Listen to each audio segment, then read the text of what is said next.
everyone, it's Maki here. The new issue of the magazine titled Gundam Ace has been released. This edition features a special article on Gundam Seed Freedom. It also includes an interview with Mitsuo Fukuda, the director responsible for the Seed series. Let's explore the elements of Gundam Seed Freedom in conjunction with his interview. First, the magazine reporter asked about the film's title, Gundam Seed Freedom, questioning why the word freedom was chosen as the title and theme. Mr. Fukuda responded as follows. In my personal opinion, I don't prefer to use a subtitle. When the audience observes the title, it's ideal for them to immediately understand the theme of the work. The main character this time is Yamato. From that perspective, no word other than freedom was a candidate. The title was decided over the course of about a year, however. When the audience asks me is the theme about Freedom Gundam, my response is not quite. The title of Gundam Seed Destiny wasn't merely to express the existence of Destiny Gundam. The title represented elements like the sealed fate, similar to Duano's proposed destiny plan. This film will center around the story of Yamato. Many fans had already expected this from the promotional video content, and it turns out the director shares the same vision. It was also revealed that freedom is a significant element of the movie's overall theme. In the second promotional video, someone was seen browsing the data on the Destiny Plan. Also, the Destroy Gundam created by the massive organization logos, which profits from war, makes an appearance. These elements seem to be threats to freedom. It looks like Hiro and his team will be fighting to protect people's freedom. Interestingly, the initial working title for the original Gundam series was Freedom Fighter. At that time, humanoid robots were not planned to appear, but the element of freedom did exist as the root name for Gundam. It's quite intriguing that the Gundam Seed series, which started production under the concept of first Gundam of the new century, is releasing a movie with the same name as the original Gundam's initial project. Mr. Fukuda also spoke about the many challenges he faced in producing the Gundam Seed movie.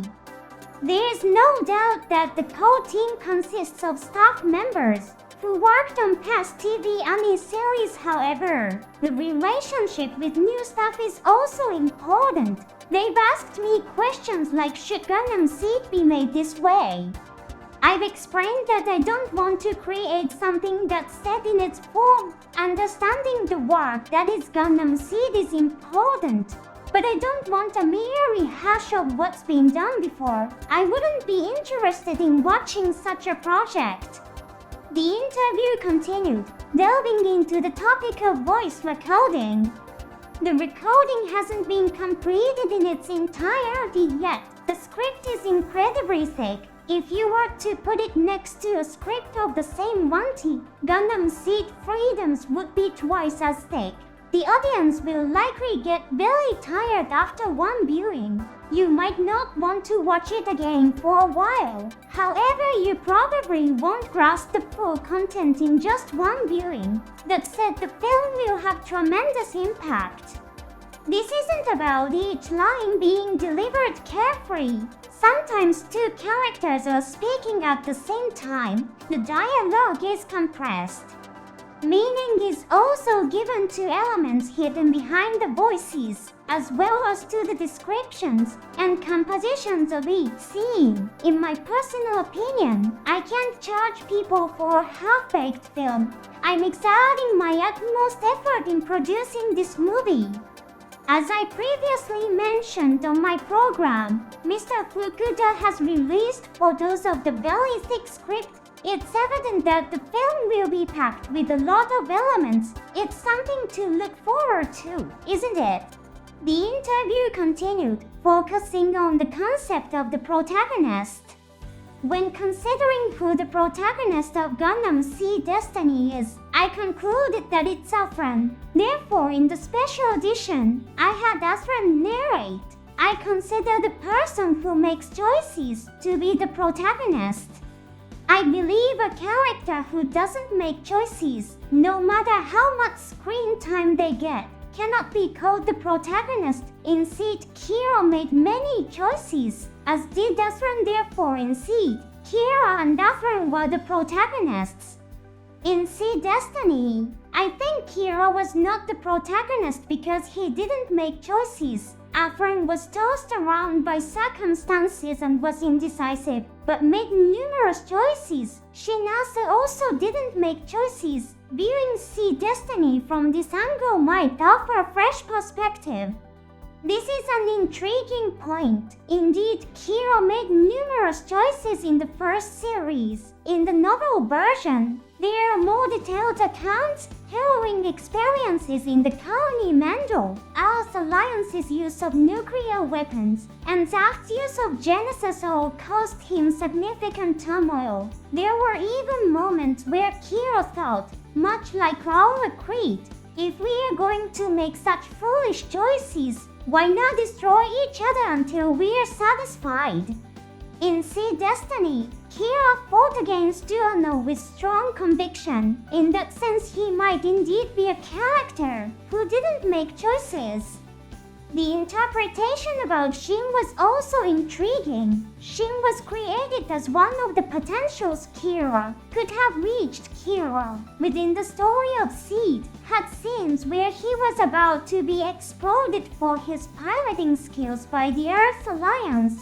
There was even a scene where Andrew Watfield described him as an incredible berserker, yet Kira makes a significant choice after his battles with Afran.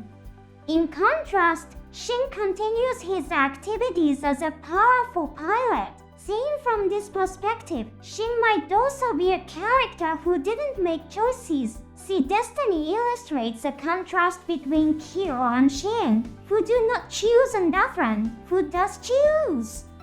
Based on this interview, it's clear that Kira needs to be in a position where he must make numerous choices to be considered the protagonist. We can anticipate seeing a Kira who grapples with dilemmas and confronts shocking events, much like in the days of the original Gundam Seed. However, the interpretations shared in this interview are but one viewpoint from the director. I believe it's fine for fans to have their own interpretations, taking into account the director's intended content, while forming your own understanding is a good thing. In my opinion personally, I've always felt that the protagonist of Gundam Seed Destiny is Shinasa, of course. Mr. Fukuda's assertion that Afran is the protagonist of the story is also a very understandable perspective. Finally, Mr. Fukuda had a message for the fans. I highly recommend watching Gundam Seed Freedom in theaters. I'd like you to enjoy this reunion 20 years in the making on the big screen. I also hope that fans will engage in lots of discussions with each other. I think you probably won't be able to grasp the full scope of the content in just one viewing. Frankly, even I feel like it's become a rather complex work. After watching the movie, I'd like you to explore various pieces of information. And so, the interview came to an end. No new Gundams or mobile suits were revealed in this magazine article. However, considering that the movie is set to be released in January 2024, they will likely be revealed soon. This concludes today's program. Let's meet again in the next episode.